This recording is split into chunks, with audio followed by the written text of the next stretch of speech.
Yeah. Anyway, I think she's down in They evacuated all that, like, I think, pretty much yesterday, so hopefully she left. Yeah.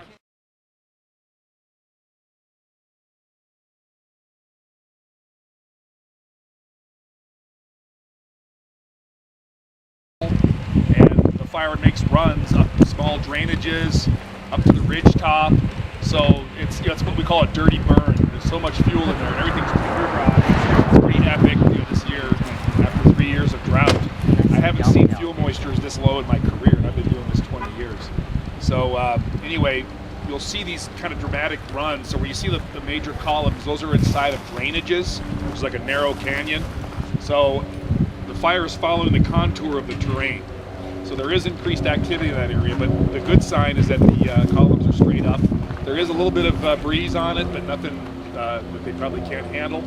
So what you're seeing with that VLAT, it's called a very large air tanker.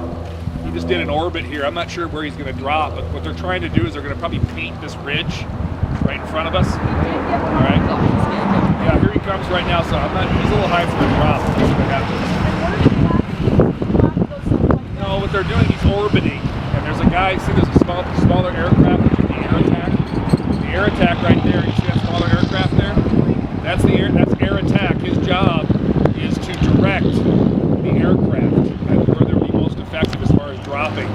So this VLAT is orbiting. And this air attack guy is in communication with people on the ground, and they're going to try to coordinate the place to do a drop. These aircraft right here cost about $10,000 an hour to operate. So it's incumbent on us to use those resources wisely. So they really want to make sure the drop is going to be effective. That could drop a retardant line of about a quarter mile. So this is going to be impressive. Hopefully we'll get a chance to see it actually drop right in front of us. But what they're going to do is they're going to paint this ridge, these ridges in front of us, and they call it painting because they use orange retardant inside there, and that's how the pilot and air attack can tell where they did their last drop, and they can do a continuous line. Is that why it's orange? That's why it's orange. It's for them to see. And the whole idea about retardant, it's not intended to extinguish a fire. Its intent is to retard its progress. So when they put it down, it will retard, because what it does, it's a surfactant, it's actual like a detergent, it feels like dish soap. What it does is it adheres to the fuel. The moisture stays on the fuel longer. If it's just straight water, it runs off and evaporates very quickly. So the retardant actually helps the fuel retain the moisture of the water. So what they do, they drop it, they paint it, it retards the growth and the spread of the fire. It gives people on the ground a better chance, if they're doing structure protection and things like that, to get a handle on the fire. It's all coordinated. Well, the smoke is determined on the type of fuel it's in. That whiter color smoke is in a lighter, flashy fuel, kind of like these grasses you see in front of us. Another one, right? That indicates lighter, flashier fuels. If it starts getting into heavier things, like some of these pine trees and oaks and oak duff and chaparral, it gets really, really dark. Let's see, he's coming in low. This might be his drop. Yeah, I think he's going to drop. So you're going to get an impressive view here. Unless he disappears behind the ridge. There you go. He's dropping now. There he goes. So he's going to paint that whole ridge. See that? So he started dropping earlier, or maybe he didn't drop all of his tank. There's another one up here. See the VLAT up there?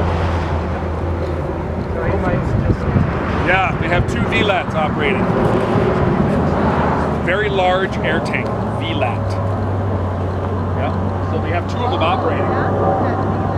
Yeah, VLATs. These are kind of new. Like I said earlier, I've been doing this for 20 years, and I've never seen aircraft like that. Usually they're smaller. When I started my career back in the 90s, they were like old Navy planes, like Orions, S2s, Grumman S2s, which we still use. These new jet planes, these are kind of a new phenomenon in the fire service. Yeah. Okay. Yes.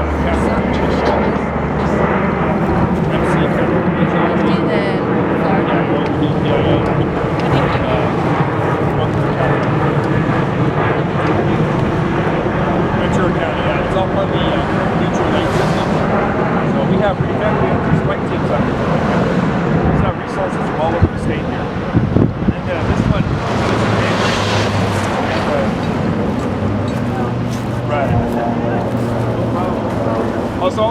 the darker fuel, the darker smoke here? That's getting into heavier fuel.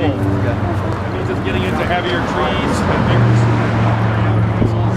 things like that. We live right here. That usually what happens is fire run up a drainage or up a hillside. You don't want to just randomly tire yourself out of town.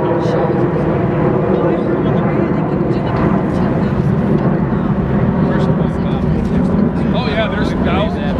Yeah. I never believed it. And all last night I just talked to this picture company who came off they were sitting in houses.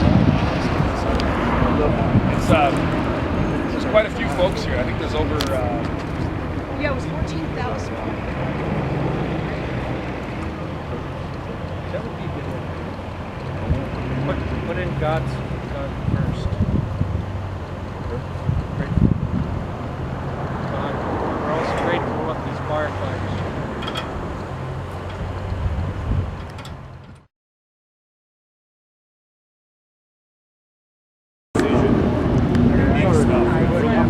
really nice. It's pretty awesome. There's air attack. There's VLAT. So he's probably orbiting. He may not have dropped his entire load of retardant.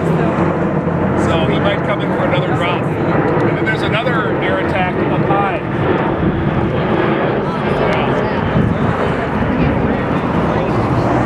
Yeah. Because there's a lot of structures in this area.